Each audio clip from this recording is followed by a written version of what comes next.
یہ ہمارے مسلک کی حدیثیں ہیں، شروع ہو گئی ہیں. تو معلوم ہوا کہ رفع یدین صرف تکبیر تحریمہ میں ہے، تکبیر تحریمہ کے علاوہ رفع یدین نہیں ہے. قال محمد اخبرنا محمد بن ابان بن صالح عن حماد عن ابراہیم النخعی قال لا ترفع یدیک فی شیء من الصلاۃ بعد التکبیرۃ الاولی. خبر دے فرمایا حضرت امام محمد نے کہ خبر دے ہم کو حضرت محمد بن ابان بن صالح نے، اس سے پہلے والی حدیث بھی انہیں سے مروی تھی، وہ حضرت حماد سے، اور وہاں تھا حضرت عاصم سے، یہاں حضرت حماد سے. وہ حضرت ابراہیم نخعی سے، حضرت ابراہیم نخعی نے فرمایا لا ترفع یدیک، اپنے ہاتھوں کو نہ اٹھاؤ، فی شیء من الصلاۃ، نماز کے کسی بھی حصے میں، تکبیر اولیٰ کے بعد اور نماز کے کسی بھی حصے میں جو ہے دونوں ہاتھوں کو نہ اٹھاؤ. تو اس حدیث سے ہی معلوم ہوا کہ ہاتھوں کا اٹھانا یعنی رفع یدین صرف تکبیر تحریمہ میں ہے، اس کے علاوہ نہیں. قال محمد اخبرنا یعقوب بن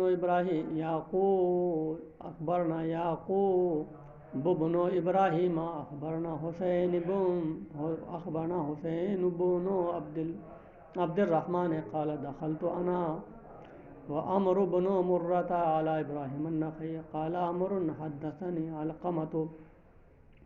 علقمة بن وائل الحضرمي عن أبيه أنه صلى مع رسول الله صلى الله عليه وسلم فرآه يرفع يديه إذا كبر وإذا رفع. قال إبراهيم ما أدري لعله لم ير النبي صلى الله عليه وسلم يصلي إلا ذلك اليوم فحفظ هذا منه ولم يحفظه ابن مسعود واصحابه ما سمعته من احد منهم انما كانوا يرفعون ايديهم في بدء الصلاة حين يكبرون. فرمایا حضرت امام محمد نے خبر دی ہم کو حضرت یعقوب بن ابراہیم نے، انہوں نے فرمایا خبر دی ہم کو حضرت حسین بن عبد الرحمن نے، انہوں نے فرمایا کہ میں داخل ہوا اور عمرو بن مرہ داخل ہوئے ابراہیم النخعی کی بارگاہ میں. فرماتے ہیں کہ میں داخل ہوا یعنی حضرت حسین بن عبد الرحمن داخل ہوئے اور عمرو بن مرہ داخل ہوئے، آئے حضرت ابراہیم النخعی رضی اللہ تعالیٰ عنہ کی بارگاہ میں، جو حضور سیدنا امام اعظم ابو حنیفہ رضی اللہ تعالیٰ عنہ کے دادا استاد ہیں. قال عمرو، تو حضرت عمرو بن مرہ نے عرض کیا کہ حدیث بیان کی ہم سے علقمہ بن وائل حضرمی نے. عمرو بن مرہ نے کہا کہ حدیث بیان کی مجھ سے علقمہ بن وائل حضرمی نے، اپنے والد حضرت وائل حضرمی سے، وہ روایت کرتے ہیں اپنے والد وائل حضرمی سے مروی ہے کہ وائل حضرمی رضی اللہ تعالیٰ عنہ نے نماز پڑھی اللہ کے رسول صلی اللہ تعالیٰ علیہ وسلم کے ساتھ، تو دیکھا اللہ کے رسول صلی اللہ تعالیٰ علیہ وسلم کو کہ رفع یدین فرماتے جب اللہ اکبر کہتے، جب رکوع کرتے اور جب رکوع سے اٹھتے. تو حضرت وائل حضرمی والی حدیث دلیل ہے حضرت امام شافعی کی کہ دیکھو حضرت وائل حضرمی نے دیکھا نبی کریم صلی اللہ تعالیٰ علیہ وسلم کو رفع کرتے ہیں، اس لیے حدیث ان کے یہاں دلیل ہے، ان کے یہاں رفع یدین ہے. تو یہ بات ذکر کی حضرت عمرو بن مرہ نے حضرت ابراہیم النخعی کی بارگاہ میں. تو حضرت ابراہیم النخعی نے فرمایا ما ادری لعلہ لم یر النبی صلی اللہ علیہ وسلم یصلی الا ذلک اليوم فحفظ هذا منه. شاید کہ وائل حضرمی نے نہیں دیکھا نبی کریم صلی اللہ تعالی وسلم کو نماز پڑھتے ہوئے مگر اسی دن، بس اسی دن کی نماز جو ہے آپ نے یاد کر لی، بس یاد کر لیا اس کو آپ سے، یعنی اسی دن کی نماز صرف یاد کر لیا آپ نے، کہ اس سے پہلے نہ اس کے بعد کبھی دیکھا نبی کریم صلی اللہ علیہ وسلم کو نماز پڑھتے ہوئے، فقط اسی دن دیکھا، اور اس دن نبی کریم صلی اللہ علیہ وسلم نے رفع یدین فرمایا تو اسی کو انہوں نے لے لیا. اور اس کے علاوہ بہت مرتبہ نبی کریم صلی اللہ تعالیٰ وسلم نے رفع یدین نہیں فرمایا تو ان نمازوں کو دیکھا ہی نہیں حضرت وائل حضرمی نے. اور فرماتے ہیں کہ وَلَمْ يَحْفُظْهُ ابن مسعود وَأَصْحَابُهُ، اور انہیں یاد نہیں رہا، ابن مسعود اور ان کے اصحاب یاد نہیں رہا کہ وہ حضرات کیسے نماز پڑھتے تھے. فرماتے ہیں میں نے نہیں سنا ہے ان میں سے کسی سے بھی بے شک وہ حضرات رفع دین کرتے تھے صرف جو ہے نماز کے شروع میں، جس وقت کہ اللہ اکبر فرماتے اسی وقت رفع دین فرماتے. سمجھ گئے؟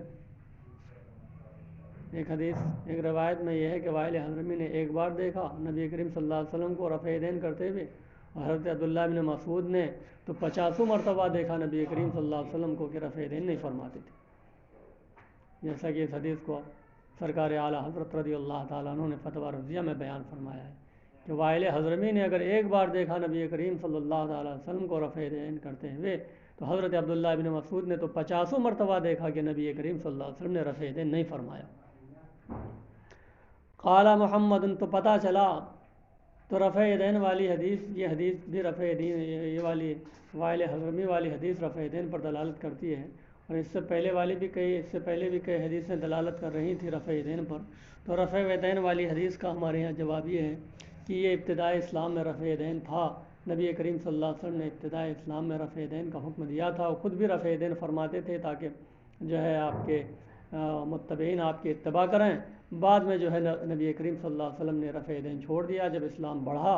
اسلام کی شوکت بڑھی، تو رفع دین چھوڑ دیا نبی کریم صلی اللہ علیہ وسلم نے. تو رفع دین والی حدیث منسوخ ہیں ان حدیثوں سے جن حدیثوں میں رفع دین نہیں ہے. تو رفع دین والی حدیث ہمارے یہاں منسوخ ہے حدیث ہے. قال محمد اخبرنا محمد بن ابان بن صالح عن عبد العزيز بن حكيم قال رأيت ابن عمر يرفع يديه حذاء أذنيه في أول تکبیرت افتتاح الصلاة ولم يرفعهما فيما سوى ذلك. خبر دی ہم کو حضرت امام محمد نے، خبر دی ہم کو حضرت محمد بن ابان بن صالح نے، وہ حضرت عبدالعزیز بن حکیم سے روایت کرتے ہیں. انہوں نے فرمایا کہ میں نے دیکھا حضرت عبداللہ ابن عمر کو کہ آپ رفع دین فرماتے تھے، دونوں ہاتھوں کو اٹھاتے تھے اپنے دونوں کانوں کے مقابل افتتاح صلاۃ کی تکبیر میں، پہلی تکبیر میں، افتتاح صلاۃ کی تکبیر کے شروع میں، یعنی وہی تکبیر تحریمہ میں، اور نہیں رفع دین فرماتے تھے اس کے علاوہ. دیکھیے یہ حدیث بھی آ گئی کہ رفع دین حضرت عبداللہ ابن عمر نہیں فرماتے تھے. قال محمد اخبرنا ابو بکر بن عبد اللہ النحشلی عن عاصم بن قلیب الجرمی عن ابیہ وکان من اصحاب علی ان علی بن ابی طالب کرم اللہ وجهه كان يرفع يديه في التكبيرة الأولى التي يفتتح بها الصلاة ثم لا يرفعهما في شيء من الصلاة. فرمایا حضرت امام محمد نے خبر دی ہم کو حضرت ابو بکر بن عبداللہ ناشلی نے، حضرت عاصم بن قلیب جرمی سے، وہ اپنے والد سے، اور جو ہے ان کے والد قلیب جرمی جو ہے حضرت مولا علی کے اصحاب میں سے تھے. اس سے پہلے بھی جو ہے پہلی حدیث گزری ہے حضرت قلیب جرمی سے آج کی، کیونکہ حضرت قلیب جرمی جو ہے وہ حضرت مولا علی کے اصحاب میں سے تھے، اصحاب میں سے ہیں. تو حضرت قلیب جرمی نے دیکھا کہ حضرت مولا علی رضی اللہ تعالیٰ عنہ نے جو ہے رفع دین فرمایا پہلی تکبیر میں، جس سے نماز شروع کی جاتی ہے، پھر رفع دین نہیں فرمایا نماز کے کسی حصے میں. قال محمد اخبرنا الثوری. تو یہ حدیث بھی اس بات کے لیے صریح ہے کہ حضرت مولا علی نے جو ہے رفع دین نہیں فرمایا. قال محمد اخبرنا الثوری حدثنا حسین عن ابراہیم عن ابی عن ابن مسعود انه كان يرفع يديه اذا افتتح الصلاة. فرمایا حضرت امام محمد نے خبر دی ہم کو حضرت امام الثوری نے، انہوں نے فرمایا حدیث بیان کی ہم سے حضرت حسین نے، حضرت ابراہیم سے، حضرت عبداللہ ابن مسعود سے رضی اللہ تعالیٰ عنہ، کہ حضرت عبداللہ ابن مسعود جو ہے رفع دین فرماتے تھے جب نماز شروع فرماتے. تو حضرت عبداللہ ابن عمر والی حدیث آ گئی، حضرت مولا علی والی بھی حدیث آ گئی، حضرت عبداللہ ابن مسعود والی بھی حدیث آ گئی کہ رفع دین جو ہے ان بزرگوں میں سے کسی نے نہیں فرمایا.